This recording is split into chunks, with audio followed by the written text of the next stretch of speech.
పంజాబ్లో ఆమ్ ఆద్మీ పార్టీకి షాక్ తగులుతుందా? వాస్తవంగా ఆమ్ ఆద్మీ పార్టీ ప్రభుత్వం ఉంది అక్కడ. పంజాబీ అయినటువంటి వ్యక్తినే సీఎంగా పెట్టడంతో ప్రస్తుతం కథ నడుస్తోంది.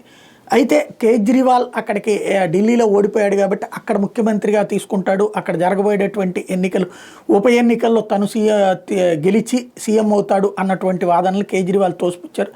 రాజ్యసభకు వెళ్ళబోతున్నారన్నటువంటి పాయింట్ నడుస్తుంది. ఈ సందర్భంలో కాంగ్రెస్ పార్టీ ఆమ్ ఆద్మీ పార్టీ అంటే వాస్తవంగా ఐఎన్డీఏ కూటమిలో కాంగ్రెస్ పార్టీ నాయకత్వం వహిస్తుంటే కేజ్రీవాల్ కూడా అందులో భాగంగా ఉన్నారు. కేజ్రీవాల్, మమతా బెనర్జీ, లాలూ ప్రసాద్, ములాయం కొడుకు అఖిలేష్ వీళ్ళందరూ కలిసి ఏమంటున్నారు, ఐఎన్డీఏ అధ్యక్ష ఉపాధ్యక్ష బాధ్యతలన్నీ కూడా తమకిచ్చేసి కాంగ్రెస్ పార్టీ ఆ కూటమిలో ఉండాలని వాళ్ళు కోరుకుంటున్నారు. కాంగ్రెస్ అట్లాగా ఇవ్వకుండా వాళ్లే నాయకత్వం వహిస్తూ వస్తున్నారు. మల్లికార్జున ఖర్గేనే లీడర్షిప్ చేసుకుంటూ వస్తున్నారు.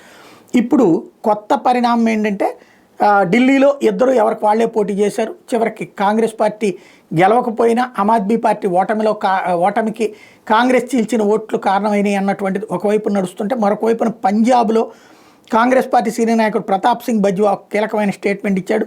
ఆమ్ ఆద్మీ పార్టీకి సంబంధించిన 32 మంది ఎమ్మెల్యేలు, మంత్రులు తమతో టచ్లో ఉన్నారు అన్నటువంటి స్టేట్మెంట్ ఇవ్వడంతో ఒక్కసారిగా ఉలిక్కి పడటం అన్నటువంటి మిత్రపక్షమైనటువంటి ఆమ్ ఆద్మీ పార్టీ వంతైంది.